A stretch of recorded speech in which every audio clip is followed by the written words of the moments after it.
Bekerja tanpa digaji, inilah sosok arsitek hebat di balik megahnya Masjidil Haram Makkah dan Masjid Nabawi Madinah. Bagi umat Islam yang sudah pernah menunaikan ibadah haji ataupun umroh, tentu sering bertanya tentang lantai di Masjidil Haram dan Masjid Nabawi mengapa tidak terasa panas saat cuaca sangat panas.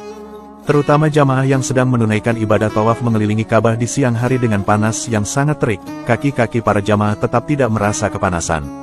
Ternyata, lantai yang bisa menahan panas tersebut, disebabkan karena memang didesain sejak awal untuk para jamaah agar saat ibadah tidak merasa terganggu. Arsitek yang mendesain lantai tidak panas ini adalah seorang ilmuwan asal Mesir yang bernama Dr. Muhammad Kamal Ismail. Dr. Kamal inilah yang memiliki marmer dingin, memiliki kubah listrik, dan memilih payung megah yang berada di Masjidil Haram dan Masjid Nabawi. Sewaktu muda, Dr. Kamal adalah anak muda dan lulusan termuda di sekolah setingkat SMA di Mesir. Dalam sejarah Mesir, dia dulu dikenal sebagai anak muda yang terdaftar dalam sekolah teknik kerajaan pertama yang kemudian disekolahkan ke Eropa. Ia kemudian memperoleh 3 gelar doktor di bidang arsitektur Islam. Selain itu, ia juga pernah mendapatkan sel nil dan pangkat besi dari raja. Dr. Kamal menikah di usia 44 tahun, dan istrinya melahirkan anak laki-laki, namun tidak lama kemudian, istrinya lantas meninggal dunia. Setelah ditinggal istrinya, Dr. Kamal memilih menyendiri dan memfokuskan beribadah kepada Allah. Ia bahkan hampir menghabiskan usianya yang hampir 100 tahun untuk melayani 2 masjid suci, yaitu Masjidil Haram Makkah dan Masjid Nabawi Madinah. Namun, apa yang dilakukan Dr. Kamal ini jauh dari sorotan media massa. Ia adalah insinyur pertama yang melakukan perencanaan pelebaran 2 masjid suci di Masjidil Haram Makkah dan Masjid Nabawi di Madinah. Hal yang sangat mengagumkan, saat bekerja untuk 2 masjid suci tersebut, ia selalu menolak untuk mendapat cek pembayaran dari Raja Arab Abdullah bin Abdul Aziz Al Saud maupun dari perusahaan Bin Laden atas desain arsitekturnya. Beliau hanya bilang, untuk apa saya menerima bayaran untuk sebuah pekerjaan saya di 2 masjid suci, bagaimana saya nanti kalau menghadap Allah kalau untuk 2 pekerjaan di masjid suci ini saya menerima bayaran. Dokter jenius ini, adalah sosok yang menemukan bahan batu marmer yang bisa dipakai untuk melapisi lantai yang ada di Masjidil Haram dan Masjid Nabawi agar lantai tersebut bisa menjadi lebih dingin sehingga membuat jamaah yang tawaf tidak merasa kepanasan. Batu marmer ini dideteksi dokter jenius ini adanya hanya di gunung kecil di Yunani. Di mana, di gunung-gunung lain tidak ada. Ia kemudian berangkat menuju Yunani untuk menandatangani kontrak pembelian batu marmer separuh dari gunung tersebut. Meskipun marmer yang dibeli itu jumlahnya adalah separuh dari 1 gunung di Yunani, namun pemanfaatnya hanya untuk Masjidil Haram. Usai melakukan pembelian, Dr. Kamal kembali ke Mekah dan memulai melakukan pembangunan.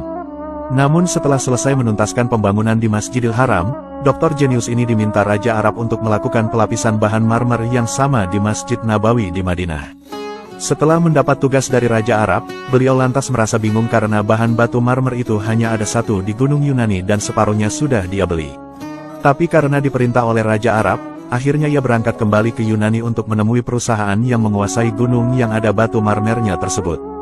Dia lantas bertemu CEO perusahaan dan menyampaikan niatnya untuk membeli kembali separuh sisa batu marmer dari gunung tersebut.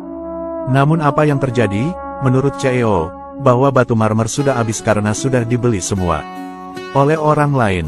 Dr. Kamal lantas penasaran siapa perusahaan yang membelinya. Ia bertanya kepada sekretaris perusahaan yang menjual batu marmer tersebut, namun jawabannya tidak tahu karena pembeliannya dilakukan sudah lama. Setelah ditelusuri, ternyata perusahaan yang membeli itu adalah perusahaan di Saudi Arabia.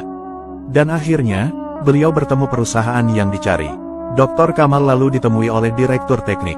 Menakjubkannya, batu marmer itu masih utuh dan belum dipakai sama sekali. Dr. Kamal lantas menangis. Beliau lantas menceritakan kisahnya mencari marmer dari Yunani tersebut yang tujuannya untuk pembangunan di 2 masjid suci yaitu Masjidil Haram dan Masjid Nabawi. Saat itu, Dr. Kamal menyodorkan cek kepada direktur teknik tersebut untuk mengisi jumlah uang yang diminta agar separuh marmer dari gunung Yunani itu bisa dia beli. Ternyata direktur teknik tersebut tidak mau mengisi karena dia tahu ternyata batu marmer yang ada di Yunani itu memang dipersiapkan Allah untuk 2 masjid suci. Direktur tersebut mempersilakan kepada Dr. Kamal untuk mengambil marmer tersebut dan dipergunakan untuk pembangunan 2 masjid suci. Subhanallah, Dr. Kamal pun lantas merasa lega karena bisa melanjutkan pembangunan di Masjid Nabawi sesuai perintah Raja Arab. Dr. Kamal yang dikenal sangat religius tersebut, setelah bisa menuntaskan pembangunan di 2 masjid suci, tidak lama kemudian Dr. Kamal meninggal dunia pada Agustus tahun 2008. Dan sampai sekarang, jasanya masih terus bisa dinikmati oleh seluruh umat Islam di seluruh dunia setiap menjalankan ibadah di Tanah Suci. Semoga kita semua bisa berangkat haji dan umroh ke Tanah Suci, dan bisa beribadah di kedua masjid suci. Amin.